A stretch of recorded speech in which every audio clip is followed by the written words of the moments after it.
नमस्कार। Politics and beyond के पहले अंक में आपका हार्दिक स्वागत है। नमस्कार। तो सर, बात राजनीति की करें तो विश्व के राजनीतिक परिदृश्य में जब हम विभिन्न विचार के नेताओं का आकलन करते हैं तो ऐसा प्रतीत होता है कि इस्लामी विचार के नेता अन्य विचार की नेताओं की तुलना में अधिक सफल रहे अपने लक्ष्य को भेदने में। आप इस चीज़ को कैसे देखते हैं? आप इसको कितना उचित मानते हैं? मैं इससे सहमत हूँ कि दुनिया भर में जो इस्लामी नेता हैं, विशेषकर लोकतंत्री देशों में, भारत, इंग्लैंड, यूरोप के सभी देश, अधिकांश देश और यहाँ तक कि अमेरिका, उन लोगों ने जो अपना लक्ष्य रखा था, और वो सब कोई छिपी हुई बातें नहीं है। इस मामले में उनको क्रेडिट देना चाहिए कि वो उन्होंने इस्लामी नेताओं ने अपनी बातें साफ-साफ घोषित करके अपना काम किया है। तो अगर उनके भी जो उद्देश्य 30 साल 35 साल पहले जो उनके बड़े-बड़े नेताओं ने जो कहा था, हम ऐसा करने जा रहे हैं, और जो तब से अभी तक हुआ है, और जिसको उनके विरोधी कहें या उनका निशाना कहें, उन लोगों की जो स्थिति रही है समाज की, उनके नेताओं की, सरकारों की, पार्लियामेंट्स की, और यहाँ तक कि मीडिया की, एकेडमिया की, तो उन सब में ये बड़ी सरलता से देखा जा सकता है कि वो लोग अपने लक्ष्य में धीरे-धीरे आगे बढ़ते गए हैं। बीच में कभी ऐसा लगता है तेज हुआ, कभी धीमा हुआ, लेकिन उनकी गति कभी भी स्थिर नहीं रही है, वो निरंतर आगे बढ़ते गए हैं, ऐसा मुझे लगता है। इसका क्या, उनकी सफलता का क्या कारण हो सकता है कि इस्लामी नेता सफल हो रहे हैं, भले ही किसी देश के हों? यहाँ बात व्यक्ति की नहीं है, क्या विचार विशिष्ट है? कुछ उनकी आइडियोलॉजी में ऐसा कुछ है कि जो उनको विशेष बनाती है, जो उनको विजयी बनाती है, सफल बनाती है? ये सभी बातें हैं जितना आपने संकेत किया। एक तो उनकी आइडियोलॉजी की विशेषता भी है कि वो उसने, और ये प्रॉफेट मोहम्मद को ये श्रेय जाता है कि जाने अनजाने उन्होंने एक ऐसी आइडियोलॉजी डिवाइस की जो अपना ईंधन खुद बनाती है और अपनी सफलता का रास्ता उसमें जुड़ा हुआ है, और असफलता के लिए भी उसने अपनी आइडियोलॉजी बनाई हुई है।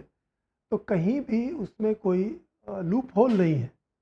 उनके उनका मतवाद, उनका आदर्श, उनके उदाहरण और उसका मैकेनिज़्म, जिहाद, और यहाँ तक कि जिन पर उनको अपना अधिकार करना है, उनके प्रतिनिधि, ये सब में ज़रूर कुछ ऐसी चीज़ें इंटरकनेक्टेड हैं कि उससे भी उसको लाभ मिला है। लेकिन जहाँ तक पिछले 100 सालों की बात है या 70-80 सालों की बात है, जब ये प्रक्रिया तेज़ हुई लगती है, उसमें मुझे लगता है कि उससे शायद बड़ा कारण ये है कि इस्लाम के बारे में जो दूसरा जगत है, गैर इस्लामी जगत है, वो इसके बारे में लगभग पूर्णतः ज्ञान में है। बावजूद इसके जैसा मैंने कहा कि वो खुलकर अपनी बातें कहते रहे हैं, अपनी घोषणा, अपना लक्ष्य, अपने तौर तरीके बोलते भी रहे हैं और करके दिखाते भी रहे। और ये स्वयं उन देशों में जहाँ पर उनका कोई वर्चस्व नहीं है, यूरोप में या भारत में या अमेरिका में, तो उसके बारे में जो गफलत है, ये एक बहुत बड़ा कारण है। और इस गफलत और उनका डिटर्मिनेशन, इन दोनों ने मिलकर के वो परिस्थिति पैदा की है कि दिनों दिन वो आगे बढ़ रहे हैं। और यहाँ तक कि उनको इस बात का भी श्रेय देना चाहिए कि उन्होंने अपने लक्ष्य का, अपने निशाने का जितना अध्ययन किया है अच्छे से, उनकी मानसिकता का, उनकी कमज़ोरियों का, उनकी मजबूती का, और उसका वो जितना इसको कहते हैं चतुराई से और बुद्धि से उसका प्रयोग कर रहे हैं, उसका दशांश भी उनके निशाने या गैर मुस्लिमों के नेताओं में, उनके मीडिया में, उनके विद्वानों में और उनके राजनीतिक दलों में नहीं दिखाई पड़ता है। और ये जो मैं कह रहा हूँ, इसका बड़ा आसानी से परीक्षण हो सकता है। कम से कम जो डेमोक्रेटिक नॉन मुस्लिम पॉलिटिशियंस हैं या जर्नलिस्ट हैं या एकेडमिशियंस हैं, उनसे अगर कोई जनरल 10 सवाल भी पूछे इस्लामी इतिहास का, इस्लामी सिद्धांत का, उनकी पॉलिटिक्स का, यहाँ तक कि उनके बड़े-बड़े संगठनों के बारे में, वो लगभग शून्य पता चलेगा कि उन्हें इसकी कोई जानकारी नहीं। तो जो उनके शत्रु हैं, जिन्होंने उनको निशाना बना रखा है, अगर उसके बारे में वो इतने अज्ञान में है, तो उनके पास चाहे जितनी भी पावर दिखती हो, जितना भी साधन दिखता हो, जितनी बड़ी संख्या दिखती हो, तो वो कोई इस्लामियों के लिए बड़ी बाधा नहीं, क्योंकि उन्होंने कोई छोटा उद्देश्य नहीं रखा है। उनका उद्देश्य इतना बड़ा है कि बाकी सभी चीज़ों को वो एरियल व्यू से देखते हैं। उनके लिए ये सब बड़ी छोटी चीज़ें हैं कि आपकी संख्या बड़ी है, आपके पार्लियामेंट में इतने मेंबर हैं, आपके पास इतने संसाधन हैं, इंडस्ट्रीज़ हैं, यूनिवर्सिटीज़ हैं, ये उनके लिए कुछ नहीं। आप विश्व का सबसे बड़ा संगठन है। हाँ, मतलब ये अच्छा, कई विद्वानों का मानना है कि इस्लाम एक आध्यात्मिक विचारधारा की जगह एक राजनीतिक विचारधारा है, और वेस्ट में तो इस विचार का अधिक प्रोमिनेंस है। और विल वार्नर ने जैसा कि अपना मूवमेंट में शुरू किया कि पॉलिटिकल इस्लाम के विषय में जानकारी फैलाना उन्होंने अपना लक्ष्य रखा। तो क्या इनकी सफलता का कारण एक यह भी हो सकता है कि जिसको हम आध्यात्म समझते हैं, या सामान्य समाज जिसको एक धार्मिक विचारधारा या एक कहें आध्यात्मिक विचारधारा समझता है, वह मूलतः असल में एक राजनीतिक विचारधारा है। और क्योंकि आप राजनीति पढ़ते हैं, एक राजनीतिक परिवेश से विचार करते हैं, एक राजनीतिक परिवेश में रहते हैं, राजनीतिक दृष्टि से विचार करते हैं, आपके लक्ष्य भी सदैव राजनीतिक ही होते हैं, भले ही आपको ज्ञात हो या ना हो। इसका भी एक बहुत नेचुरल कॉन्सिक्वेंस ये हुआ है कि इस्लामी नेता अधिक सफल रहे हैं, क्योंकि उनकी विचारधारा जिस पर वो भरोसा करते हैं, उनकी आइडियोलॉजी, वो स्वयं एक राजनीतिक आइडियोलॉजी है। और परिणाम स्वरूप क्योंकि उनका राजनीति को लेकर अभ्यास इतना अधिक है कि उनका सफल होना अनिवार्य हो जाता है। हाँ, ये भी है। ये उसी से जुड़ी हुई बात है जो मैंने पीछे कहा कि उनके बारे में जो उनका निशाना है, जो उनके शत्रु हैं, जो उनके शिकार हैं, वो उनके बारे में भ्रम में है, और ये उस भ्रम का एक सबसे बड़ा रूप है। वो इस्लाम को एक रिलीजन समझते हैं, जबकि इस्लाम मूलतः एक पॉलिटिकल आइडियोलॉजी है। ऐसा नहीं कि उसमें रिलीजन नहीं है, रिलीजन है, लेकिन वो उसका सेकेंडरी पोर्शन है। उसका मुख्य पोर्शन पॉलिटिकल है, और इससे उनके जो विरोधी हैं या जो उनके शिकार हैं, वो इससे लगभग पूर्णतः अनवगत है। और इसका लाभ इस्लाम को मिलता है कि वो हर वह सुविधा जो एक्चुअली आध्यात्म के लिए है, एक्चुअली धर्म के लिए है, वो सारी सुविधा अपने राजनीतिक क्षेत्र में वो इस्तेमाल कर लेते हैं। और ये वो दूसरों की सहमति से करते हैं, बल्कि प्रोत्साहन से करते हैं। अब जैसे उनके जो आइडियोलॉजिकल सेंटर्स हैं, पॉलिटिकल सेंटर्स हैं, उनके नेता खुल के कहते हैं कि ये हमारे जो अ, मदरसे हैं, मस्जिद हैं, या जो भी और संस्थान हैं, मकतब हैं, ये सब के सब हमारे राजनीतिक उद्देश्यों के लिए हैं, इस्लाम के लिए। और इस्लाम का मतलब ही है दीन और दौलत, पॉलिटिक्स भी उसमें है और ये दुनिया भी है। तो वो खुल के कहते हैं कि हमारा तो अभिन्न है। तो राजनीति जब अभिन्न है और उसको दूसरे लोग सिर्फ धर्म मान करके उसको वो सारी सुविधाएं देते हैं जो अपने वो धर्म को देते हैं, या धर्म के लोगों को धर्म गुरुओं को देते हैं, मंदिरों को देते हैं, चर्च को देते हैं, गुरुद्वारों को देते हैं। अगर वही सुविधा वो इस्लाम के पॉलिटिकल सेंटर्स को दे रहे हैं, तो उसका उनको लाभ मिलता ही है।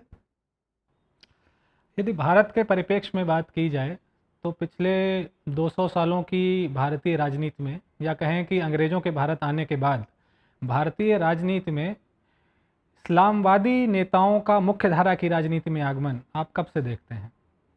ऐसा मुझे लगता है कि ये खलीफत आंदोलन से ज़्यादा हुआ ये।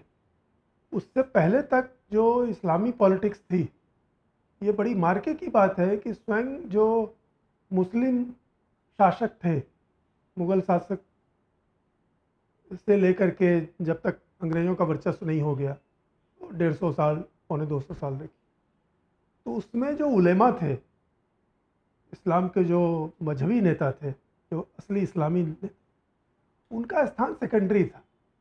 वो जो मुस्लिम नवाब, बादशाह, सुल्तान ये होते थे, उनका वर्चस्व था। और वो इस्लाम के सिपाही होते हुए भी वो इस्लामी जो मुल्ले मौलवी हैं, उनको वो सेकंड पोजीशन पर रखते थे और उनका वो इस्तेमाल करते थे, एक तरह से उनके अधीन रहते थे। खलीफत आंदोलन ने पहली बार उनको फ्रंट पोजीशन दिया, जो दुर्भाग्य से स्वयं गांधी जी और कांग्रेस के नेताओं ने उनको ये सिचुएशन दी। उससे पहले तक मुल्ले मौलवी फ्रंट लीडर नहीं थे, मुस्लिम लीडर थे, मुस्लिम लीग थी, उससे पहले सर सैयद थे, लेकिन वो एसेंशियली पॉलिटिकल लोग थे। मजहब उनके लिए संभवतः नंबर वन चीज़ नहीं बनी थी उस समय तक, बावजूद इसके कि उनमें वो अलगाव की भावना थी, वो श्रेष्ठता की भावना थी और इस्लामी अहंकार की भावना थी, हिंदुओं को सेकंड ग्रेड या अपने से नीचा समझने की भावना थी, और सबसे बढ़कर ये भावना थी कि ये सब तो हमारी प्रजा रहे हैं, ये तो हमारे मतलब हमसे नीचे रहे हैं और हम शासक रहे हैं। लेकिन मुसलमान शासक रहे हैं और हिंदू शासित रहे हैं, ये भावना थी। लेकिन जिस हद जब मुग़ल साम्राज्य खत्म हो गया तो इस भावना का आधार जाता रहा। तो मैं अपने अनुमान से यह समझता हूँ कि जब से अंग्रेज़ों का वर्चस्व हो गया, तब से जो मुस्लिम लीडरशिप थी वो हिंदू समाज या हिंदू लीडरशिप के एक तरह से बराबर आ गई, और उनके मन में भी यह भावना थी कि हम लोग बराबर हैं। उनमें कोई श्रेष्ठता या फिर से कब्जा कर लेने वाले की भावना उनमें बहुत लंबे समय तक नहीं आई। जब धीरे धीरे अंग्रेज़ों ने, और ये जो 1857 का जिसको गदर कहते हैं या विद्रोह कहते हैं, कुछ लोग उसको और नाम देते हैं, तो एसेंशियली एक तरह से मुस्लिम लीडरों की एक का अंतिम प्रयास था कि फिर से हम अंग्रेज़ों को भगाएं, और चूंकि उससे पहले शासक मुग़ल ही थे, चाहे कमज़ोर होकर के भी, तो हम फिर से मुग़ल शासन बनाएं। और इसीलिए वो बहादुर शाह जफ़र को जो अपना नेता चुना था, तो एक सिंबॉलिक चीज़ भी थी। तो मुसलमानों ने इसको 1857 की हार को इस्लाम की और मुसलमानों की हार के रूप में देखा था, और ये अभी तक उनमें है। क्योंकि मुझे वो प्रकरण याद है 1857 की क्या 150वीं वर्षगांठ या कुछ मनाने की बात आई, तो भारत के नेताओं ने पाकिस्तान के लोगों से संपर्क किया या वहाँ के नेताओं से संपर्क किया कि ये तो उस समय तो भारत और ये यूनाइटेड था, तो हम उसका स्मरण करें उसका। तो वहाँ से जवाब यही आया कि वो तो हमारी पराजय थी, तो पराजय को हम क्यों मनाएं, पराजय क्या क्या स्मरण करना है। तो वो उसको अपनी पराजय समझते थे। वो कोई जो हमारे लेफ्टिस्ट या कांग्रेसी या गांधीयन या सब लोग मानते हैं कि नहीं नहीं वो तो राष्ट्रीय स्वतंत्रता संग्राम था, ऐसा कुछ नहीं था। कम से कम मुस्लिम लोग उसको नहीं मानते थे, उसको अपनी पराजय मानते थे। तो उस पराजय के बाद उनका मनोबल खत्म हो गया। उन्होंने ये देखा कि अब अंग्रेज इतनी बड़ी शक्ति हैं दुनिया में कि इनका हम मुकाबला नहीं कर सकते। उनके पास नई टेक्नोलॉजी है, नई सभ्यता है, और पूरी दुनिया का पर उनका नियंत्रण है। और भारत में भी अब हिंदू हमसे मुक्त हो चुके हैं, तो हिंदुओं की बड़ी संख्या है, और उनमें जानकार, विद्वान और व्यापारी और किसान ये सब प्रबल हैं। तो उनको दूर दूर तक नहीं दिख रहा था कि हम फिर से वापस आ पाएंगे। तो ये एक इंटररेग्नम जैसा है कि करीब 50 साल ऐसी स्थिति रही जब मुस्लिम लीडरों ने ये महसूस किया कि वे अब ध्वस्त हो चुके हैं। वह एक ऐसा समय था जब उनको फिर से जीता जा सकता था या इस्लाम को पराजित किया जा सकता था। लेकिन जो मैंने संकेत किया कि इस्लाम के बारे में चूँकि जानकारी नहीं थी, आज भी नहीं है, उस समय तो और भी कम थी शायद, सिर्फ अनुभव से जितना था, तो अनुभव से एक वितृष्णा की भावना थी हिंदुओं में। वो दूर हैं, उनसे दूर रहो, वो गंदे हैं, या उनका सब सारा आचरण उल्टा पुल्टा है, अधर्म जैसा है। लेकिन फिर भी वो इस्लाम के कैरेक्टर को नहीं समझते थे। और इससे, और चूंकि इस्लामी नेताओं में, मुस्लिम नेताओं में इतनी गफलत नहीं थी, तो उन्होंने धीरे धीरे देखा कि ये जो अंग्रेज़ और हिंदू और हम ये तीन हैं, तो शायद हम अंग्रेज़ों से मिल करके फिर से अपनी स्थिति सुधार सकते हैं। और सर सैयद का रोल इसमें यही माना जा सकता है कि उन्होंने एक पिटे हुए, गिरे हुए मुस्लिम समाज को फिर से अंग्रेज़ों के साथ मिलकर, उनके साथ कोऑपरेशन करके उठाने की रणनीति बनाई, और उसमें वो काफ़ी सफल रहे। तो मुझे ऐसा लगता है कि उसको उसका संक्षेप में उत्तर यह है कि सर सैयद के समय से उन्होंने मुस्लिम समाज को आधुनिक बनाने का और नए समय के अनुकूल उनको फिर से खड़ा करने की कोशिश की। लेकिन उनका मजहबी नेतृत्व फिर भी पीछे था। वो मजहबी नेतृत्व ये खलीफत आंदोलन से 1920 के बाद फिर से आया, और फिर दोनों मिल गए, और फिर उनकी ताकत इतनी बड़ी हो गई कि वो 20-25 साल के अंदर उन्होंने अपने लिए एक नया देश बना लिया, जो पूरे इतिहास में नहीं हुआ था।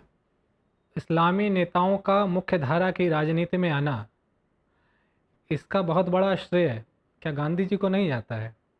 देखिए, एक सिंबल के रूप में तो गांधी जी को जरूर जाता है, क्योंकि कोई भी बड़ी घटना, बड़ी प्रक्रिया किसी व्यक्ति के माध्यम से ही होती है। उस दृष्टि से ज़रूर गांधी जी इंस्ट्रूमेंटल थे, क्योंकि खलीफत आंदोलन वो क्रूशियल घटना है जिससे अ, आधुनिक भारतीय राजनीति में जो मजहबी इस्लामी असली पॉलिटिकल इस्लाम है, उसको एक जिसको कहते हैं गॉड गिवन मंच मिल गया। उसको फ्रंट में आने का और अपनी लीडरशिप जमाने का और दूसरों को दबाने का एक साथ उसको सारे मौके मिल गए। और चूंकि शासन अंग्रेजों के हाथ में था, तो उनको दोनों के बीच नेगोशिएट करके चलना था, तो उसका उन्होंने लाभ उठाया। गांधी जी के इस कदम क्या क्रिटिसिज्म इस्लामिक सर्कल्स या कहें कि जो लिबरल मुस्लिम सर्कल्स था उनमें से भी आया? ऐसी कोई बात है क्या कि कहा गया कि गांधी जी कट्टरपंथी मौलानाओं को मुख्यधारा की राजनीति में लाकर अच्छा नहीं कर रहे हैं? ये जो लिबरल मुस्लिम पॉलिटिशियंस थे उन्होंने ऐसा कहा था, क्योंकि वो इस बात को समझते थे और बहुत पहले से समझते थे। और मैं तो यहाँ तक समझता हूँ कि शायद वो मुग़ल बादशाहों के समय में भी था कि भाई ये बड़े कट्टरपंथी हैं, अपने आदमी हैं, लेकिन ये राजनीति और समाज को नहीं समझते। ये सीधे-सीधे चाहते हैं कि जो प्रोफेट मोहम्मद ने कहा था, जो कुरान में है, जो हदीस में है, उसको फटाफट लागू करो। वो फटाफट लागू होने वाला नहीं है, इसलिए वो मिलाकर चलते थे। जब उनकी स्थिति बहुत अच्छी होती थी, तो मौलानाओं को ज़्यादा छूट देते थे। जब उनको लगता था कि ये संभव नहीं है, तो वो नेगोशिएट करके उनको नीचे रखते थे। और ये कंप्लेन मुग़ल शासकों के अंदर जो रहते थे मौलाना, वो उनकी राइटिंग में और उनके डायरी वगैरह जो जैसी चीज़ें हैं, ख़त किताबत जैसी चीज़ें, उसमें मिलता है। वो अपने बादशाहों की निंदा कर रहे हैं कि ये काफिरों को मदद कर रहे हैं, काफिरों को इज्जत दे रहे हैं, ये इस्लाम के खिलाफ है, ये इस्लाम के खिलाफ है, ये इस्लाम के खिलाफ है। तो वो जो लीडरशिप थी वो तब तक थी, गांधी जी के आने तक। और वो लीडरशिप हमेशा चाहती थी कि राजनीति में उनका वर्चस्व रहे और वो हिंदुओं के साथ मिलजुल कर, क्योंकि उनको लगता था ये व्यवहारिक है कि इतनी बड़ी संख्या में हिंदू हैं और अब पूरी दुनिया चूँकि यूरोप के वर्चस्व के बाद उनको ये भी दिख रहा था कि पूरी दुनिया में सिर्फ इस्लाम नहीं है, बल्कि दूसरे ही लोग प्रबल हैं। तो उनको लगता था कि हम अपनी राजनीति को मिलजुल कर बीच के रास्ते से निकाल करके चलें। इसलिए उन्होंने इस बात को क्रिटिसाइज़ किया कि मुल्ले मौलवियों को आप आगे ना बढ़ाएं, क्योंकि वो फिर जो करेंगे उसमें हम भी पीछे रहेंगे और आप भी पीछे रहेंगे। तो वो क्रिटिसिज्म था, बल्कि स्वयं जिन्ना ने गांधी जी को चेतावनी दी थी कि आप ये बहुत भयानक काम कर रहे हैं, मुल्ले मौलवियों को फ्रंट पोजीशन दे रहे हैं। भारतीय राजनीति में और ख़ासकर अगर भारतीय राजनीति इस्लाम के परिप्रेक्ष्य में भारतीय राजनीति की बात करें, तो जिन्ना एक बहुत इंटरेस्टिंग कैरेक्टर उभर कर आता है, जो अपने जीवन के प्रारंभ में एक परम लिबरल व्यक्ति होता है और अपने जीवन के उत्तरार्ध में जो इतना कट्टर होता है, एटलीस्ट ऐसे कॉज की वकालत करता है जो कट्टर कॉज था और उसको पाने में भी सफल रहता है। तो इसके पीछे के क्या कारण हो सकते हैं? क्या एक मुसलमान जो इतना लिबरल था कि वो पोर्क के बिना उसका मन नहीं लगता था अगर वो बाहर जाता है डिनर करने, और अंत में आते हुए ऐसी स्थिति आई कि उसी ने मुसलमानों के लिए एक देश खड़ा कर लिया। ऐसा जिन्ना जो तिलक का समर्थन करता था, ऐसा जिन्ना जो गांधी का क्रिटिसिज्म करता था, गांधी की इस्लामिक नीतियों को लेकर या प्रो इस्लामिक नीतियों को लेकर, वो कुछ ही वर्षों में एक अलग देश की मांग का सबसे बड़ा नेता खड़ा हो गया। इसके क्या कारण आप देखते हैं, या जिन्ना को आप कैसे देखते हैं भारत की राजनीति में? मुझे लगता है कि इसमें व्यक्तिगत कारणों का ज़्यादा योगदान है, क्योंकि जिन्ना जो जिस बात को कह करके वो भाजपा के नेता अडवाणी ने अपना कैरियर एक तरह से उनका ढलान पर चला गया है कि ये जिन्ना जो सेकुलर नेता थे, वास्तव में उन्होंने सही कहा था। जिन्ना बेसिकली सेकुलर और लिबरल नेता थे और कॉन्स्टिट्यूशनल डेमोक्रेट जिसको कहते हैं यूरोप में, वो उस तरह के नेता थे कि जो कॉन्स्टिट्यूशन है, जो मॉडर्न लॉ है, उसके हिसाब से राजनीति चलनी चाहिए। अगर मुसलमानों को कुछ विशेष मिलना भी है या वर्चस्व रखना भी है, तो उसके साथ मतलब दूसरे लोग भी हैं और बराबर के हैं और सभी लोगों को साथ रहना है, मिलजुल के रहना है। इस दृष्टिकोण से लेकर जिन्ना की राजनीति चलती थी। उस रूप में वो कॉन्स्टिट्यूशनल डेमोक्रेट थे और जब तक गांधी जी नहीं आए थे तो कांग्रेस के टॉप लीडरशिप में वो शामिल थे और वो वास्तव में लिबरल सेकुलर थे और अंग्रेज़ों से उन्हीं के लॉ, उन्हीं के एथिक्स, उन्हीं की परंपरा का सहारा लेकर, वही आईना दिखा करके वो धीरे धीरे भारत के लिए अधिक सुविधा या स्वतंत्रता या स्वायत्तता लेने के हामी थे, जिसमें तिलक भी थे, एनी बेसेंट भी थी, गोखले भी थे। तो ये था। मुझे ऐसा लगता है, ये मेरा अनुमान है, मैंने ज़्यादा गहराई से अध्ययन नहीं किया है, क्योंकि अतीत की चीज़ों में इतनी डिटेल में जाकर के कोई ख़ास मिलना नहीं है। मुझे ऐसा लगता है कि इसमें पर्सनल फैक्टर का बड़ा रोल था। गांधी जी जब आए तो उनमें भी एक तानाशाही प्रवृत्ति थी, और दूसरों को अपने से नीचा देखने की प्रवृत्ति थी कि बाकी सभी लोग जो हैं वो सेकंड ग्रेड लीडर हैं और हम अकेले तानाशाह हैं। और उन्होंने उसी तरह से चलाया भी पूरे कैरियर। उनको आदत भी थी दक्षिण अफ्रीका से ही। तो ये चीज़ जिन्ना को भी खटकी थी, एनी बेसेंट को भी खटकी थी, और जो लोग थे सबको खटकी थी। लेकिन जिन्ना चूंकि बहुत ही प्रखर थे और आत्मनिर्भर थे और बड़े अहंकारी थे, उनको ये चीज़ ज़्यादा खटकी। और मुझे ऐसा लगता है कि कांग्रेस से अलग होने में इस पर्सनल फैक्टर का बहुत बड़ा योगदान है। अगर वो कांग्रेस में रहते और गांधी जी ने कलेक्टिव लीडरशिप जो चल रही थी, अगर उसको चलने दिया होता, तो जिन्ना इस्लामी लीडर नहीं बन सकते थे, क्योंकि उनमें इस्लामी एटीट्यूड था ही नहीं। जैसा आपने कहा, वो इस्लाम को गए गुजरे ज़माने की चीज़ समझते थे। और मैंने थोड़ी बहुत जो उनकी जीवनी पढ़ी है, तो एक मुझे इंटरेस्टिंग चीज़ मिली कि उनकी फेवरेट किताब थी, और जो जिन्ना का फेवरेट मॉडल था वो था मुस्तफ़ा कमाल पाशा, टर्की वाला। और वो भी इसी तरह के व्यक्ति थे। द ग्रे वुल्फ, आर्मस्ट्रॉन्ग की किताब है द ग्रे वुल्फ, वो उनकी प्रिय किताब थी। मैंने वो किताब को पढ़ा। उसमें वो टोटली अन इस्लामिक है वो लीडर। उसने ये वही था कमाल पाशा, अभी अभी ठीक 100 साल हो रहे हैं, यही 24 में उसने सत्ता कब्जा की थी टर्की में। उसने सत्ता लेने के बाद सारी इस्लामी चीज़ों को टर्की से बाहर कर दिया था। यहाँ तक कि कुरान और मुल्ले मौलवियों को कहा कि ये सब बाहर। बोला जिस किताब में, और यहाँ तक कि प्रॉफेट मोहम्मद के बारे में भी उसने बहुत डेरिगेटरी बातें कही। उसने कहा कि ये हमारा मॉडल नहीं हो सकता। और उसने वो अरब ड्रेस को ख़त्म किया, वो अरबी लिपि में जो भाषा थी उसको ख़त्म किया, सारी इस्लामी चीज़ों को ख़त्म किया। वो मुस्तफ़ा कमाल पाशा जिन्ना के मॉडल थे। तो ऑब्वियसली वो इस्लामी लीडर नहीं थे। तो अगर कांग्रेस लीडरों को इस्लाम की समझ होती, तो वो जिन्ना को एक एसेट के रूप में इस्तेमाल कर सकते थे, और इस्तेमाल भी नहीं कर सकते थे, वो तो उनके लीडर थे। तो मेरे विचार से तो ये पर्सनल जो होती है अदावतें या अहंकार, उसमें वो जिन्ना को बाहर कर दिया गया। और जो बाहर चले गए तो उनका प्रतिहिंसक भाव से कि मैं तुम्हें दिखाता हूँ, हालांकि वो चले गए थे वापस, वो इंग्लैंड सेटल होने चले गए थे इससे निराश होकर के, ये छोड़ो मुझे नहीं लेना देना।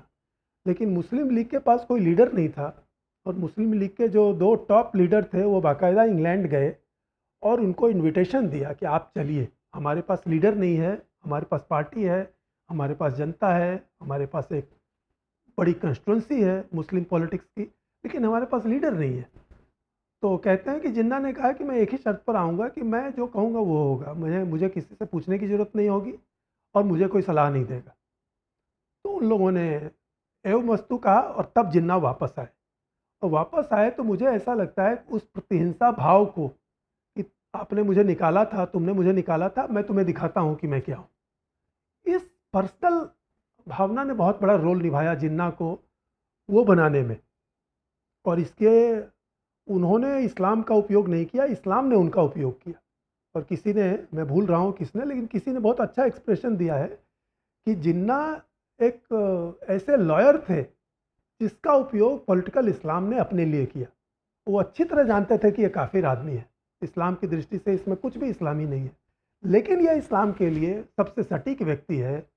और जो हमारा शत्रु है, गांधी, कांग्रेस या हिंदू पॉलिटिशियंस, उससे निपटने में ये बहुत सही आदमी है, दृढ़ आदमी है, बढ़िया बोल सकता है, अंग्रेज़ों से मुकाबला कर सकता है, और एक दृढ़ता उसमें है जो उनके समाज को, मुस्लिम समाज को खड़ा करने के लिए मदद करती है।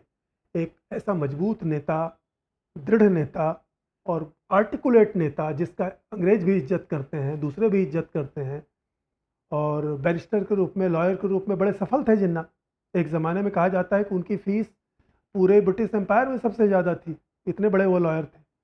तो एक कार्यकर्ताओं में और समर्थकों में एक उत्साह जैसा बनता है, तो उसका उपयोग उन्होंने किया, बावजूद इसके कि वो अच्छी तरह जानते थे कि अपने विचारों में, तौर तरीकों में वो टोटली अन इस्लामिक थे।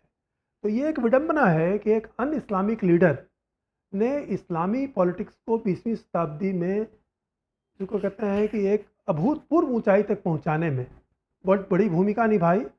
और मेरा अपना मत ये है कि इसमें कांग्रेस, गांधी जी और हिंदू नेताओं से बहुत बड़ी भूल हुई, और वो भूल होनी अनिवार्य थी, क्योंकि वो इस्लाम को बिल्कुल नहीं जानते थे, आज भी नहीं जानते। आज भी वो जिन्ना जैसे लीडरों को गले लगाने के लिए और उनको पढ़ाने के लिए तैयार बैठे हैं।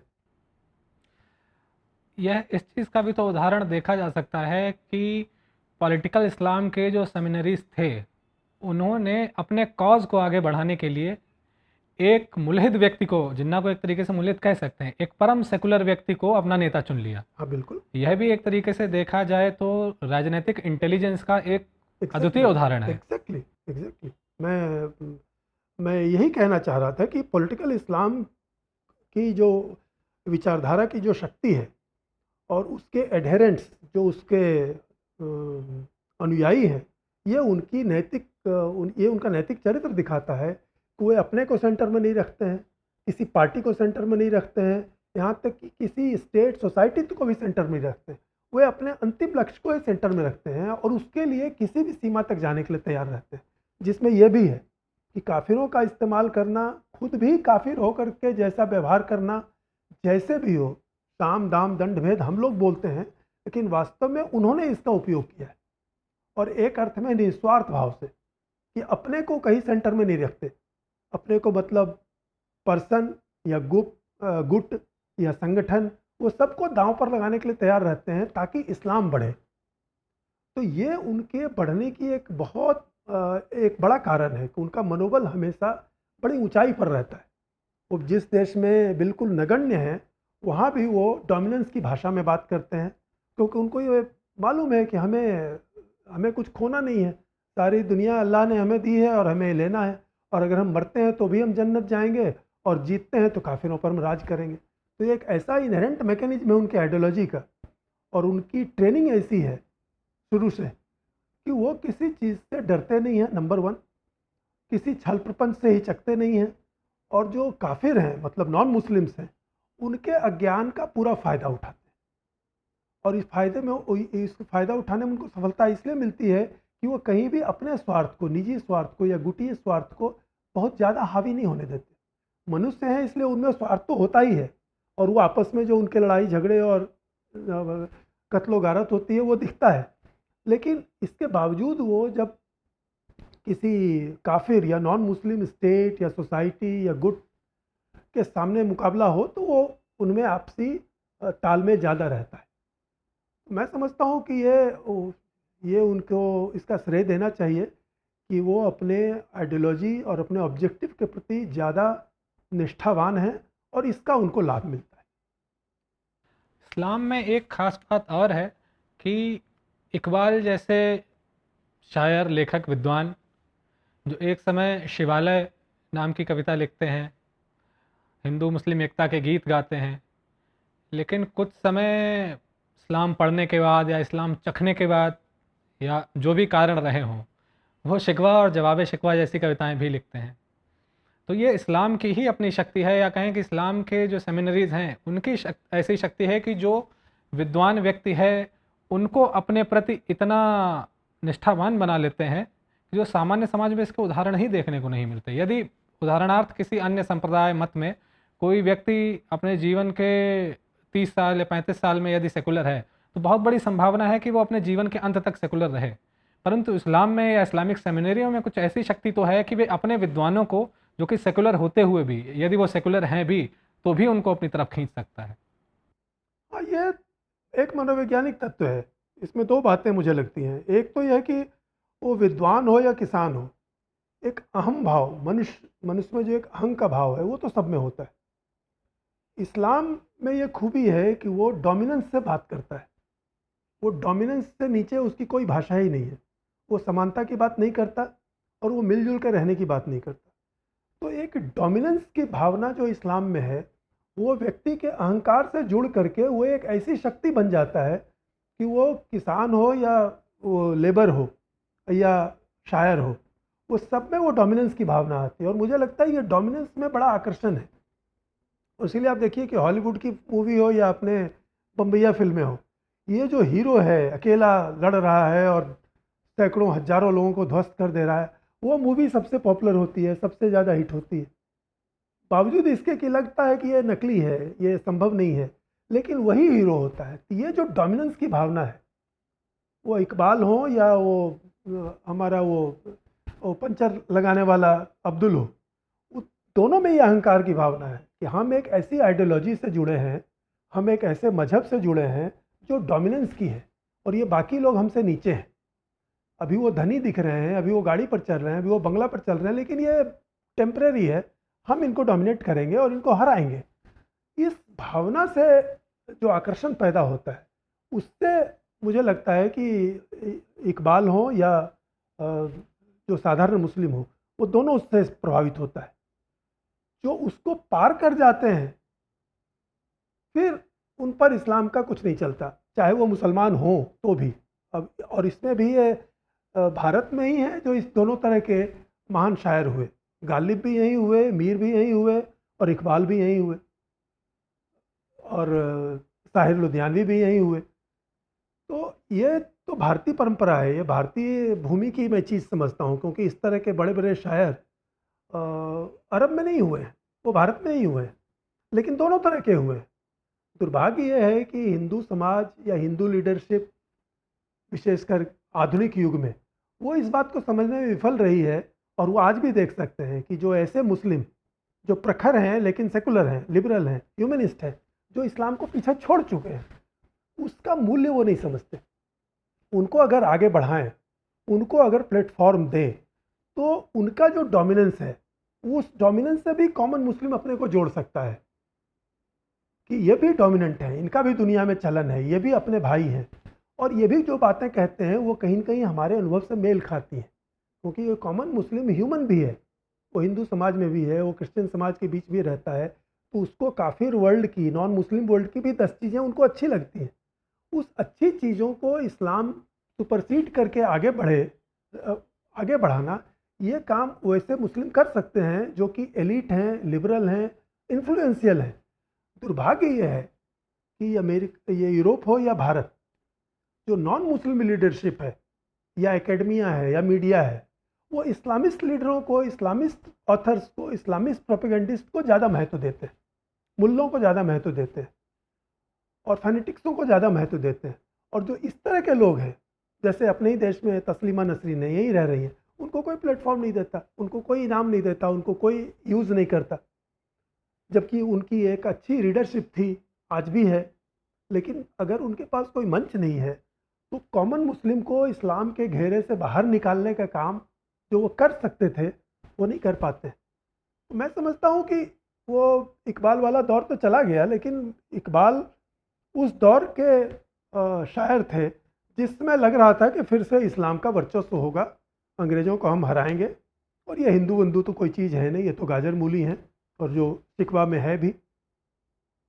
यहाँ तक कि जो बाद में खलीफत के लीडरशिप हुए और complete leadership up to partition, उनकी भाषा डोमिनेंस की है। तो डोमिनेंस की भाषा का अगर कोई उत्तर नहीं देगा, उसके डोमिनेंस को उसकी जगह नहीं दिखाएगा, तो वो अहंकार और वो शक्ति बढ़ती जाती है। ये मुझे लगता है ये साइकोलॉजिकल बात है। इसका जो जनरल कॉम्बिनेशन में लोग बातचीत करते हैं, उससे इसका उत्तर शायद नहीं मिल सकेगा, जो मनोविज्ञान की चीज़। तो एक तरफ इस्लामिक नेताओं की राजनीति थी जिन्होंने उनको एक अलग देश दिलवाया, और वहीं दूसरी तरफ हिंदू भी, हिंदू जनसंख्या, विश्व की सबसे अधिक हिंदू जनसंख्या जिस भारत भूखंड में रहती थी, हिंदुओं के सामने से, उनके हाथों से उस भूखंड के टुकड़े करवा देना, मतलब सीधी सीधी लड़ाई हिंदुओं से ही थी। परंतु हिंदू प्रतिक्रिया इसके विपरीत पूर्णतः असफल सिद्ध हुई।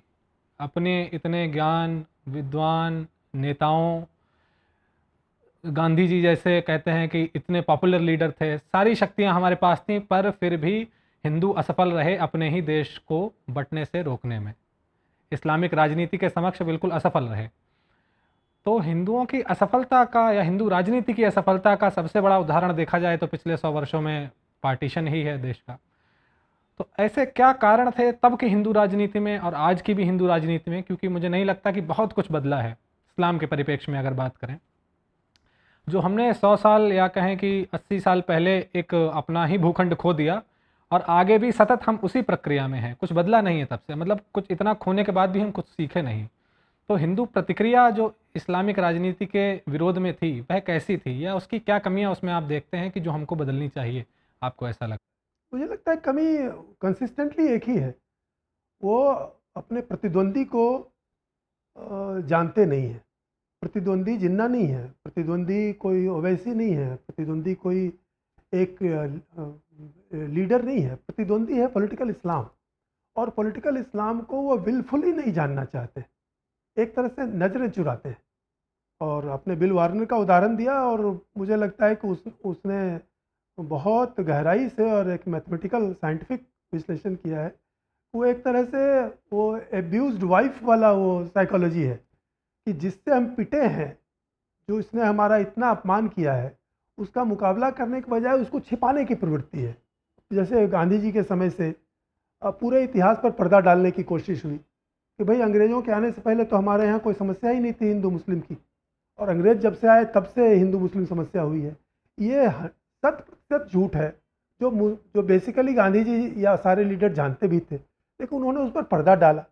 तो पर्दा डाल करके एक तरह से उन्होंने इस्लामी राजनीति को एक डोमिनेंस की पोजीशन दी कि तुम्हारे जितने भी काले कारनामे हैं हम उसको नहीं देख रहे हैं, हम उसको वाइट वॉश कर रहे हैं।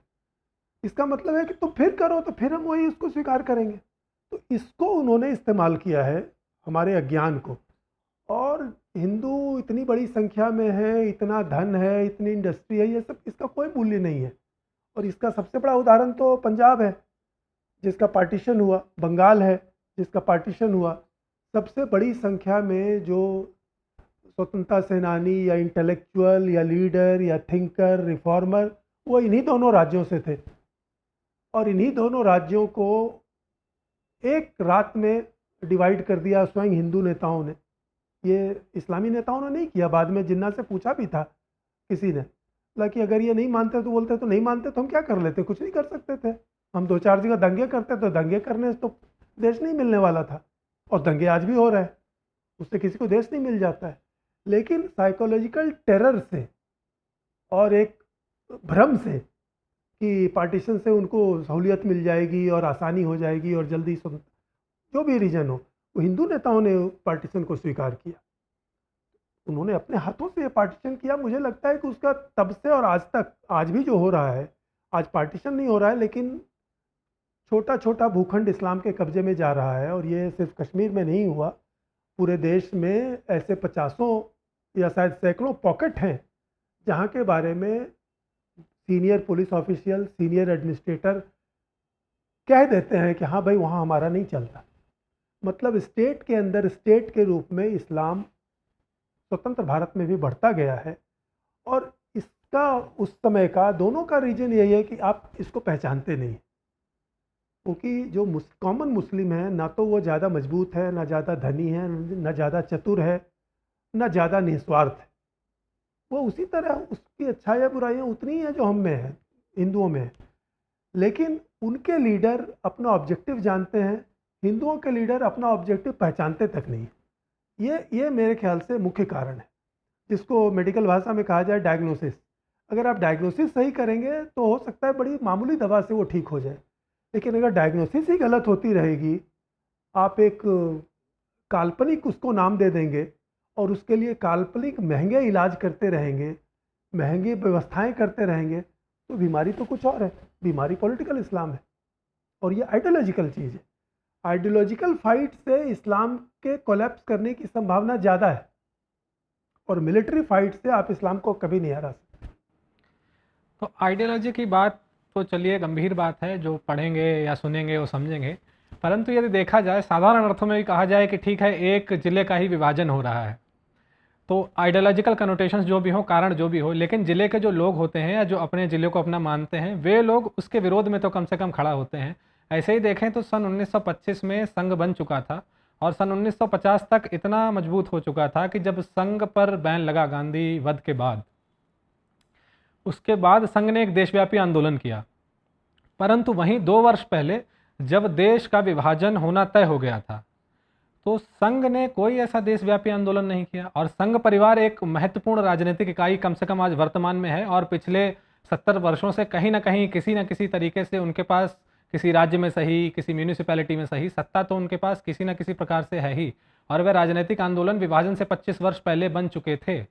उसके बाद भी उन्होंने कोई ऐसा देशव्यापी आंदोलन या विरोध या रेजिस्टेंस नहीं प्रकट किया विभाजन का, जो होना चाहिए था सामान्य अर्थ में। भले ही इस्लामी कारणों से ना होता, किसी अन्य कारण से देश का विभाजन मान लेते हैं जिसकी उनको समझ नहीं होती, परंतु फिर भी विभाजन जैसी विभीषिका पर बिल्कुल एक इग्नोरेंट एटीट्यूड रखना, इतना बड़ा संगठन, शक्ति, कार्यकर्ता होने के बाद भी विरोध ना करना। और वहीं दूसरी तरफ मात्र 2 या 2.5 वर्षों बाद जब आपके ऊपर बैन लगा, तो आपने देशव्यापी आंदोलन किया उस बैन को हटवाने के लिए। यह भी तो एक हिंदू नेताओं की मानसिकता है। और संघ की बात करना इसलिए भी आवश्यक है क्योंकि संघ उस समय अपने आप को, और आज भी अपने आप को, हिंदू संगठन कहता था और कहता है। तो इसके पीछे इसका विश्लेषण कैसे किया जाए? ये कैसी बात है कि एक हिंदू संगठन ने विभाजन जैसी चीज का विरोध ही नहीं किया, अपरंतु विभाजन के बाद सदैव विभाजन की बातें कर भीड़ इकट्ठा की? देखिए, अगर इस्लामी दृष्टि से देखें, मुसलमान की दृष्टि से देखें, वो कम्युनिस्टों को भी हिंदू कहते हैं, कांग्रेस को भी हिंदू कहते हैं, गांधी को भी हिंदू कहते हैं, सावरकर को भी हिंदू कहते हैं और संघ को भी हिंदू कहते हैं। तो हैं तो सारे हिंदू। तो सारे हिंदुओं ने ही तो पार्टीशन किया, हिंदुओं ने ही ये कम्युनिज्म और सोशलिज्म किया, हिंदुओं ने ही तिब्बत और कश्मीर को एक तरह से जियोपार्डाइज किया। तो ये सब काम तो हिंदू कर रहे थे। तो संघ भी उसी तरह एक हिंदू संगठन है, जिसकी विशेषता अधिक से अधिक ये कही जा सकती है कि दूसरों से इसके नेता कुछ ज़्यादा अज्ञानी और ज़्यादा अहंकारी हैं, और इनमें अपने संगठन को लेकर एक फेनेटिक भाव है कि ये जैसे वो एक देवता है उनका संगठन, और उसके अलावा वो कुछ नहीं जानते। तो ये ब्रॉड अर्थ में देखें तो ये पूरे हिंदू समाज की विफलता का यह भी एक लक्षण है कि ऐसे लोग उसके नेतृत्व या उसके क्या कहते हैं, अगुवा हो जाते हैं, जिनके पास अपनी या दूसरों की कोई समझ नहीं है। वो दिन रात अपना गुणगान करने में लगे रहते हैं। तो ऐसे लोग कितनी दूर तक राजनीति संभाल पाएंगे? और इसीलिए मुझे लगता है कि ये आंदोलन, प्रचार, ये सब जो शब्दावली है, ये बड़ी इन्फ्लेटेड है। आंदोलन, प्रचार वगैरह से कुछ खास नहीं होता है। और इस्लामी राजनीति को ही देखिए, उसने पूरे यूरोप में, अमेरिका में या भारत में कौन सा बड़ा आंदोलन किया है? कोई आंदोलन नहीं किया। वो सिर्फ मौके की ताक में रहते हैं और अपने लक्ष्य पर उनकी नज़र रहती है, और वो दूसरों के माध्यम से ही वो सारे काम करवा लेते हैं। और वो भारत जैसे देश में चर्च के लिए भी वो सही है। उनकी कोई ऐसी पॉलिटिकल पार्टी नहीं है, लेकिन पूरे नॉर्थ ईस्ट में उन्होंने अपना एक एक स्टेट विद इन स्टेट जैसा बना लिया। कोई आंदोलन उन्होंने नहीं किया कि यहाँ से वहाँ तक कोई क्रिश्चियन मार्च हो रहा हो। ये मुझे लगता है कि एग्जैजरेटेड चीज़ है कि आंदोलन से, प्रचार से, जुलूस से, धरने से कुछ होता है। इससे कुछ नहीं होता।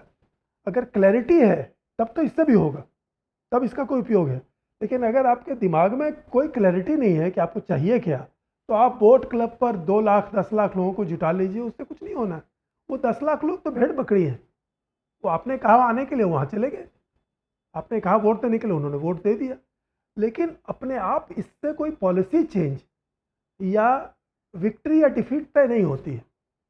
और इसका तो सबसे अच्छा उदाहरण गांधी जी और कांग्रेस है। कितने भी बड़े आज संगठन और नेता हैं, गांधी जी से बड़ा करिश्मा तो किसी का नहीं था। पूरे देश में कोने कोने में हिंदू गांधी जी का नाम जपते थे, उनको अवतार समझते थे, उनके कॉल पर कुछ भी करने के लिए तैयार रहते थे। तो कम से कम बहुत बड़ी संख्या में रहते थे। वो क्या कर सकते थे? वो तो कुछ नहीं कर सकते थे। उन्होंने उन पर भरोसा किया, वो जो करेंगे सही करेंगे, वो आज भी है। इसलिए जो बड़ी संख्या आंदोलन और धरना और जुलूस और पैम्फलेट, ये सब को हम लोग इन्फ्लेटेड महत्व देते हैं। इनका कोई महत्व नहीं है।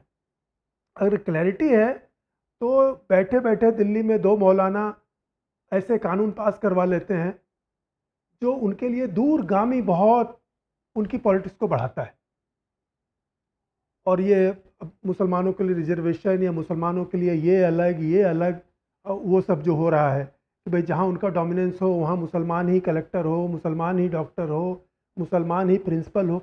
ये सब इसके लिए उन्होंने कब मार्च किया? कोई मार्च नहीं किया, कोई धरना नहीं किया, कोई डिमांड भी नहीं की।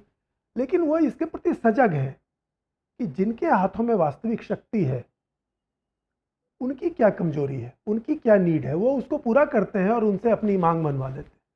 अगर ये क्लैरिटी हिंदुओं में होती या यूरोप में जो लिबरल या दूसरे पॉलिटिशियनों में होती, तो वो इस चीज़ को चेक कर सकते थे। लेकिन चूंकि वो पॉलिटिकल इस्लाम को नहीं जानते हैं, इस्लामी पॉलिटिक्स के ऑब्जेक्टिव को नहीं जानते हैं, और वो समझते हैं कि ये तो मामूली चीज़ है और थोड़ा मांग रहे हैं, क्या फ़र्क पड़ता है भाई, मुस्लिम कलेक्टर ही बहाल कर दो, मुस्लिम प्रिंसिपल ही दे दो, मुस्लिम डॉक्टर ही दे दो। वो इस बात को भूल जाते हैं कि एक तरह की वो इस्लामिक टेरिटरी बन रही है जहाँ पर फिर उनका नहीं चलेगा। उनको लगता है कोई बात नहीं, इतना बड़ा देश है, क्या फ़र्क पड़ता है। इसी चक्कर में पार्टीशन हुआ था, मैं ऐसा समझता हूँ।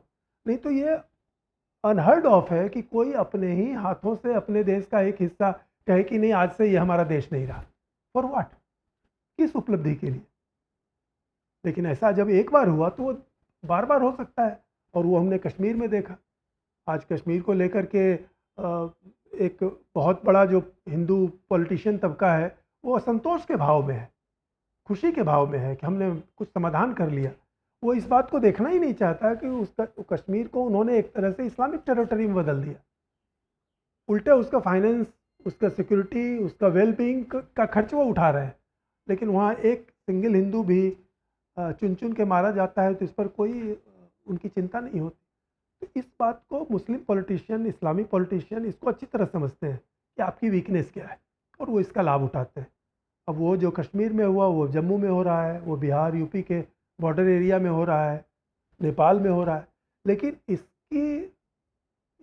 पर कोई स्ट्रेटजी बनाने, इस पर विचार करने के लिए भी कोई नॉन मुस्लिम पॉलिटिशियन तैयार नहीं है, और ये यूरोप की भी स्थिति है। तो मैं तो यही समझता हूँ कि मुख्य कारण वो संघ हो या कांग्रेस हो, दोनों में मुख्य बात यही थी कि वो पॉलिटिकल इस्लाम को ना तो जानते थे और ना जानना चाहते हैं, और ना ऐसे लोगों से वो संवाद रखते हैं जो उनको ये दृश्य दिखाने के लिए आग्रह करते हैं। उनको लगता है ये कठिन है, ये संभव नहीं है, ये इम्पॉसिबल है, या फिर ये एग्जेजरेटेड है, ऐसा कुछ नहीं होता। तो वो इतिहास को नहीं देखना चाहते हैं और वर्तमान को नहीं देखना चाहते। तो ऐसी स्थिति में तो अगर सब कुछ ऐसा रहा तो उनकी हार तय है, पॉलिटिकल इस्लाम की जीत तय है। इस परिदृश्य में अगर संघ परिवार की पिछले 70 वर्षों की राजनीति देखें, तो जहां एक समय था जब संघ परिवार अल्पसंख्यकों की तुष्टीकरण के विरोध में वोट मांगता था या अल्पसंख्यकों के तुष्टीकरण का विरोध करता था, वही संघ परिवार सत्ता में आने के बाद अल्पसंख्यकों का तृप्तिकरण करने लगा। तो ये जो तुष्टीकरण विरोध से लेकर तृप्तिकरण तक की यात्रा है, ये एक तरीके से देखा जाए तो हिंदुओं की एक बहुत बड़ी विफलता मानी जा सकती है। बिल्कुल। जैसा कि पार्टीशन हमारी एक विफलता थी, उसी प्रकार से हमारे अपने नेतृत्व का तुष्टीकरण विरोध से तृप्तिकरण तक की यात्रा या तृप्तिकरण तक पहुंच जाना भी फिर हमारी एक असफलता है, जिस पर आज फिर से हम आंखें मूंदे हुए हैं। तो यहाँ दो प्रश्न उठते हैं। पहली तो ऐसी क्या बात है कि जो तुष्टीकरण के विरोध से शुरू हुए थे वो आज तृप्तिकरण के मुहाने पर जाकर खड़े हैं, और मुहाने पर क्या, उसके सबसे बड़े खलीफा हैं तृप्तिकरण के। और दूसरी तरफ हिंदू समाज जिसने वो तो ऐसा एक परिस्थिति दिखती है कि वो जिसको अपना नेता चुन लेता है वही उसको धोखा दे देता है, चाहे गांधी जी हो या आज का संघ परिवार हो। इसको आप कैसे देखते लोग चुनते नहीं हैं, उन पर तो नेतृत्व एक वातावरण और परिस्थिति होती है, अपने आप एक तरह से उसको कहा जाए चतुराई से अपने आप को स्थापित किया जाता है। जनता में वो क्षमता नहीं होती है, जिसको कॉमन मास कहते हैं। वो जैसा मैंने संकेत किया, वो एग्जेजरेटेड रोमांटिसिज्म है। ये डेमोक्रेसी का एक, वो क्या कहें, पार्ट एंड पार्सल है कि लोगों की चापलूसी करना इसलिए कि उनको उल्लू बनाना, उनको धोखा देने के लिए उनकी उनकी महानता का गुणगान करना। वास्तव में उनका इस्तेमाल किया जाता है कॉमन आदमी का। कॉमन आदमी के हाथ में कुछ नहीं होता, वो नहीं तय कर सकता उसका लीडर कौन है, लेकिन एक हवा बनती है, एक परिस्थितियाँ भी होती हैं, घटनाक्रम ऐसा बनता है कि कोई आके लीडर बनने लगता है। तो वो गांधी जी से लेके आज तक वो है, वो एक वो एक प्रक्रिया है जो शायद किसी के बल हाथ में नहीं है। कोई कोशिश भी करता है तो लीडर नहीं बन पाता, और कोई एकाएक आकर के लीडर बन जाता है। तो इसमें परिस्थितियों का भी योगदान है। लेकिन ये जो आपने उदाहरण दिया, मुझे लगता है कि जब वो तुष्टीकरण का विरोध कर रहे थे तब भी वो बिल्कुल अगंभीर थे। वो इसको यूज़ कर रहे थे लोगों को, जैसे मैंने कहा, लोगों को बेवकूफ़ बनाना या उन पर किसी तरह प्रभाव डालना। और यहाँ आप इस्लामी पॉलिटिशियन से तुलना करके आप देख सकते हैं, न केवल भारत में, यूरोप में, अमेरिका में, कहीं भी किसी इस्लामी मुद्दे पर वो पहले स्टेज में भी आपको आगे नहीं बढ़ने देंगे। वो वहीं अड़ेंगे, चाहे वो सिंगल व्यक्ति क्यों ना हो। और यहाँ हिंदू लीडरशिप में उल्टा है। वो जो बोलते हैं कि तुष्टीकरण नहीं होना चाहिए, तो तुष्टीकरण का अगर वो उनमें सचमुच विरोध करने का मादा होता तो वो कांग्रेस को भी या लेफ्टिस्टों को भी उसी समय ब्लॉक करते, अपने आप को दांव पर लगाते कि आप ये नहीं कर सकते। लेकिन चूंकि ये उनके लिए सिर्फ एक प्रोपेगेंडा प्लैंक था, उनमें सीरियसनेस नहीं थी। जैसा आपने पीछे उदाहरण दिया, उनकी सीरियसनेस सिर्फ संघ पर है। अपने ऑर्गेनाइजेशन पर जब चोट आएगी तो वो उसी समय रिएक्ट करेंगे। लेकिन हिंदू समाज पर चोट आ रही है, उस पर रिएक्ट नहीं करेंगे, क्योंकि वो उनके लिए इस्तेमाल की चीज़ है। तो तुष्टीकरण से कुछ लोग दुखी हैं, तुष्टीकरण से कुछ हिंदुओं में, सचेत हिंदुओं में नाराजगी है, उसको इस्तेमाल करके अपने पक्ष में लाना भर उनका उद्देश्य था। वो अगर तुष्टीकरण के विरुद्ध होते तो जब नेहरू जी ने या मिसेस गांधी ने या किसी ने भी, वीपी सिंह ने तो खैर उनके समर्थन से ही उनकी सरकार थी, या किसी ने भी स्टेट में भी किसी ने भी अगर पहला कोई कदम उठाया जो कि इस्लामी समाज को कुछ ज़्यादा दे रहा है या कुछ अन्याय कर रहा है या हिंदुओं से कुछ छीन रहा है, वो उसी समय अपने आप को लगाते। और यही मैंने उदाहरण दिया कि कोई भी मुस्लिम पॉलिटिशियन अपने देखते हुए कोई काम नहीं करने देगा, वो अपने आप को वहीं दांव पर लगाता है। ऐसा संघ ने कभी नहीं किया, आज तक नहीं किया, शुरू से लेके आज तक। और ये एक विडंबना है कि संघ बनने से पहले वही संघ जिन्होंने बनाया वो उससे लड़ते थे और उसी से थोड़ी बहुत उनकी छवि बनी। लेकिन द मोमेंट उन्होंने अपना संगठन बनाया, उसके बाद से उन्होंने ये लड़ने का काम ही छोड़ दिया। वो लोगों को किसी तरह अपने प्रभाव में लाना, अपने समर्थन जुटाना, उनसे संसाधन जुटाना, ये उनका मुख्य उद्देश्य था। और उसमें वो सफल रहे हैं, क्योंकि उनका उद्देश्य ही यही है। और इसीलिए मेरा मत है कि वो ना तो तुष्टीकरण के विरुद्ध थे और ना तृप्तिकरण से उनका कुछ मतलब है। वो तृप्तिकरण कह करके मुसलमानों को फंसाने की कोशिश करते हैं, जिसमें वो विफल होंगे। गांधी जी विफल हुए थे, सब कुछ देने के बाद भी उनको उनकी राख बहाने के लिए भी नहीं पाकिस्तान ने परमिशन दिया। जो पाकिस्तान उनके कारण बना, मतलब एक बहुत बड़ा रोल उनका था। अगर वो अनशन पर बैठ जाते तो कोई कांग्रेसी नहीं स्वीकार करता, लेकिन वो अनशन उस पर अनशन में नहीं बैठे। तो एक अर्थ में गांधी जी ने और वर्किंग कमेटी में जाकर के लोगों को मनाया कि पाकिस्तान का प्रस्ताव मान लो। तो उस गांधी के लिए कोई थैंक भाव पाकिस्तान में नहीं है, मुसलमानों में नहीं है। तो जब वो तृप्तिकरण नहीं कर सके तो ये तो क्या करेंगे। लेकिन मैं ये समझता हूँ कि उनका तुष्टीकरण के अगेंस्ट वाला जो एटीट्यूड था वो एक पोजर था। वो पोजर जो डेमोक्रेटिक पॉलिटिशियन का होता है कि किसी तरह लोगों को अपनी ओर आकर्षित करें। तो जिस तरह से किसी का गरीबी, किसी का कुछ और प्लैंक होता है, अपना इलेक्शन वोट लोगों को आकर्षित करने का प्लैंक, वो उनका प्लैंक था और शायद आज भी वही है। और अपने आप को वो हिंदू संगठन कभी कहते हैं और कभी नहीं कहते। उनमें इसकी निष्ठा नहीं है कि वो हिंदू संगठन है, क्योंकि अगर वो होती तो ऐसे 50 घटनाएं घटी जिसमें वो सेफली बिना कोई खतरा उठाए भी उसका विरोध कर सकते थे। उन्होंने वो भी नहीं किया। जिसको कहते हैं, मैंने आराम से भी विरोध करने का काम उनके लीडरों ने नहीं किया है, ऐसा पूरा रिकॉर्ड दिखाता है। तो खतरा उठाने वाली बात तो भूल ही जाइए। ऐसी स्थिति में जहां इस्लाम भारत में दिनों दिन मजबूत होता जा रहा है, इस्लामिक राजनीति सफलता को लगातार गले लगा रही है, ऐसे में भारत का क्या भविष्य हो सकता है राजनीतिक दृष्टि से, सामाजिक दृष्टि से और एक आध्यात्मिक दृष्टि से भी, जहां इस्लाम दिनों दिन जीत रहा है और अन्य राजनेता या कहें कि हिंदुओं के ही नेता आज तृप्तिकरण को छोड़कर तुष्टीकरण में लिप्त हैं, या फिर कहें कि बिल्कुल ही इग्नोरेंट हैं, या कहें कि वो असल में हिंदुओं के नेता हैं ही नहीं, जैसे भी हम देखें उस बात को। तो इस्लाम की सफलता के परिप्रेक्ष्य में भारत का भविष्य कैसा होगा? यदि मान लेते हैं कि इस्लाम जिस गति से चल रहा है ऐसे ही डोमिनेंट होता रहा और जीतता रहा, तो भारत के लिए कैसे संकेत हैं ये? देखिए, अगर सब कुछ ऐसा रहा तो भारत का इस्लामीकरण निश्चित है, जैसा यूरोप का भी निश्चित है, कम से कम पश्चिम यूरोप का। लेकिन सब कुछ किसी के हाथ में नहीं है, भविष्य तो कोई नहीं बता सकता, और ये पहले भी हुआ है। स्वयं प्रॉफेट मोहम्मद के टाइम से ये देखा जा सकता है कि प्रॉफेट मोहम्मद ने जो जो कल्पनाएं की थी वो एक भी पूरी नहीं हुई। उन्होंने कहा था कि ये कुरैश वंश का ही खलीफा होगा, और उनके जाने के कुछ ही दिनों के बाद से कुरैश तो छोड़िए, अरब के हाथ से भी इस्लाम की का नेतृत्व निकल गया, और टर्की ने और दूसरे लोगों ने इस्लाम का नेतृत्व किया, यहाँ तक कि मुग़ल बादशाहों ने इस्लाम का नेतृत्व किया। कोई कुरैश नहीं था, कोई अरब नहीं था। वही कम्युनिज़्म का हुआ। कम्युनिज़्म ने भी बहुत से सपने देखे थे और ऐसा लगा था ये हो जाएगा, वो हो जाएगा। इसलिए भविष्य तो कोई नहीं कह सकता, क्योंकि ये बहुत ऊंचाई से देखें या सभ्यतागत दृष्टि से देखें, इतिहास की दृष्टि से, या कहा जाए प्रकृति की दृष्टि से देखें, तो ये सारी परिघटनाएं कुछ भी नहीं है उनके सामने।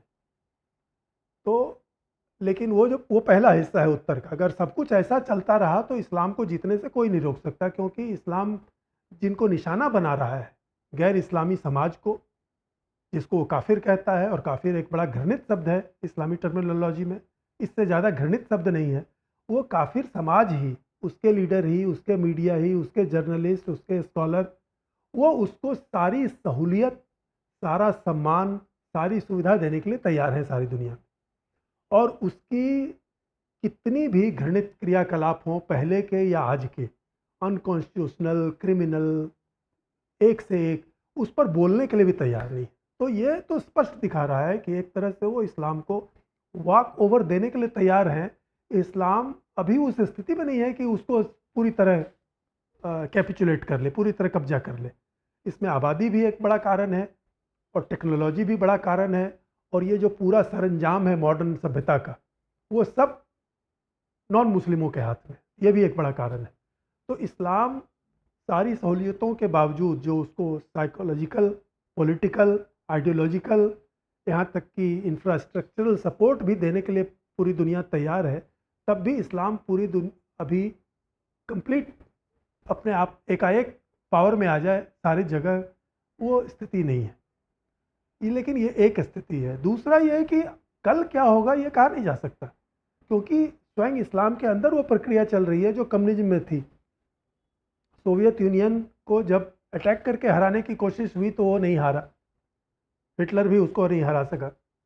लेकिन वो जब अंदर से खोखला होने लगा तो एक दिन अपने आप रातों रात गिर गया।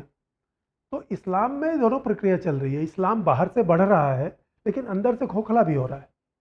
स्वयं जो एक्स मुस्लिम है या इस्लाम से लिबरेटेड मुस्लिम है, उनकी संख्या दिनों दिन बढ़ रही है, और वो दुनिया में हर जगह फैल रहे हैं। भारत में भी हैं, पाकिस्तान में भी हैं, अमेरिका में, यूरोप में, सब जगह हैं, और धीरे धीरे वो निडर होकर के बढ़ रहे हैं। एक ज़माने में सलमान रुश्दी ने एक मामूली बात कह दी, वो भी संकेत में, तो उन पर मौत का फतवा आ गया और उन पर अटैक भी हुआ, और अभी भी उनको निशाना बनाया हुआ है, क्योंकि वो पहले से एक सिंबल बने हुए हैं इस्लाम से गद्दारी करने का।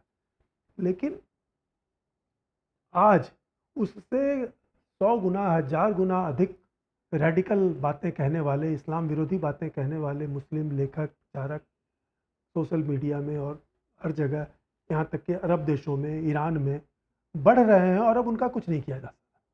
तो ये दोनों प्रक्रिया चल रही है। तो मुझे ऐसा लगता है कि आगे क्या होगा ये कहना तो असंभव है, क्योंकि ये हर तरह की क्रिया प्रतिक्रिया का जो रिजल्टेंट है उससे ये तय होता है। लेकिन सब कुछ ऐसा रहा तो इस्लाम की जीत निश्चित है। लेकिन इस्लाम अंदर से खोखला हो रहा है, और वो प्रक्रिया भी चल रही है। वो प्रक्रिया कब तेज हो जाएगी, किस परिस्थिति में वो ओवर पावर कर लेगी मुस्लिम समाज को, और सऊदी अरब में जो रूलर हैं या कुछ और अन्य देशों में रूलर हैं, वो भी इस बात को समझ रहे हैं कि शायद जो कल्पना है इस्लाम की वो ना पूरी हो। तो वो एक, जिसको कहते हैं प्लान बी, सेकुलर अरब, सेकुलर सऊदी अरेबिया, ऐसी भी पॉलिटिक्स करने वाले लोग बढ़ रहे हैं, या कम से कम सामने आ रहे हैं। तो वो कहना मुश्किल है। लेकिन अभी ऐसा लगता है कि वो प्रक्रिया भी फेयरली उसका चांस जीतने का है, लेकिन इस्लाम का पराभव हो और इस्लाम पराजित हो जाए, पॉलिटिकल इस्लाम सदा के लिए। क्योंकि आज इसके बारे में जो जिस बात से हमने शुरू की थी कि इस्लाम की वृद्धि का सबसे बड़ा कारण है उसके बारे में इग्नोरेंस, मुसलमानों में भी और गैर मुसलमानों में भी, वो दूर हो रहा है। और ये इतनी बड़ी बात है कि ये पूरे इस्लाम को ध्वस्त कर सकती है। इसी अर्थ में मैंने कहा कि पॉलिटिकल इस्लाम की लड़ाई बेसिकली आइडियोलॉजिकल लड़ाई है, ये मिलिट्री लड़ाई है ही नहीं। तो अगर एक बार आइडियोलॉजिकल लड़ाई फ्रंट में आ गई तो इस्लाम के पास अपने बचाव के लिए कुछ नहीं है। तो वो प्रक्रिया भी चल रही है। वो प्रक्रिया डोमिनेंट होगी, कब होगी, कितने दिनों में होगी, ये कहना मुश्किल है। अगर वो लंबी है तो उससे पहले इस्लाम कई देशों को समाप्त कर सकता है, और जिसमें हम भी हैं। तो दोनों तरह की प्रक्रिया चल रही है।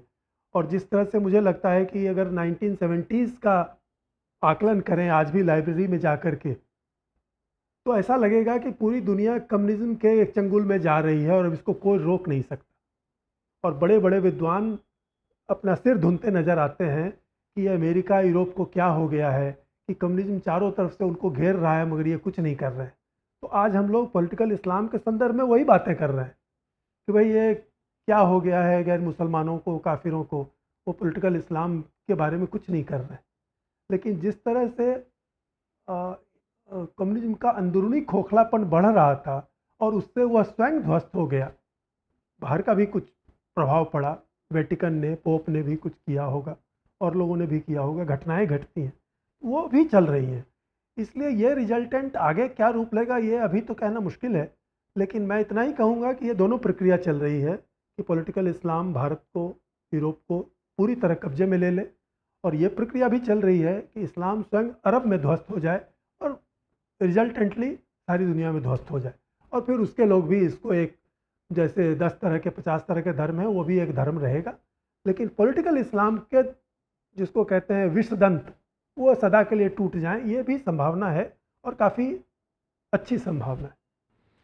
तब ऐसी स्थिति में जहाँ पर इस्लाम दिनों दिन मजबूत हो रहा है लेकिन भीतर से खोखला भी हो रहा है, और दूसरी ओर अगर भारत के परिप्रेक्ष्य में बात करें तो हिंदू नेतृत्व बिल्कुल ही दिशाहीन है, हिंदू समाज का नेतृत्व बिल्कुल दिशाहीन है, तो साधारण हिंदू समाज का क्या दायित्व बनता है, उसको क्या करना चाहिए ऐसी स्थिति में? हालांकि बहुत कुछ अधिक तो नहीं कर सकता वो क्योंकि शक्तिहीन है, परंतु फिर भी एक समाज होने के नाते कुछ एक चेतना समाज में फिर भी कुछ ना कुछ एक सामाजिक चेतना तो होती है।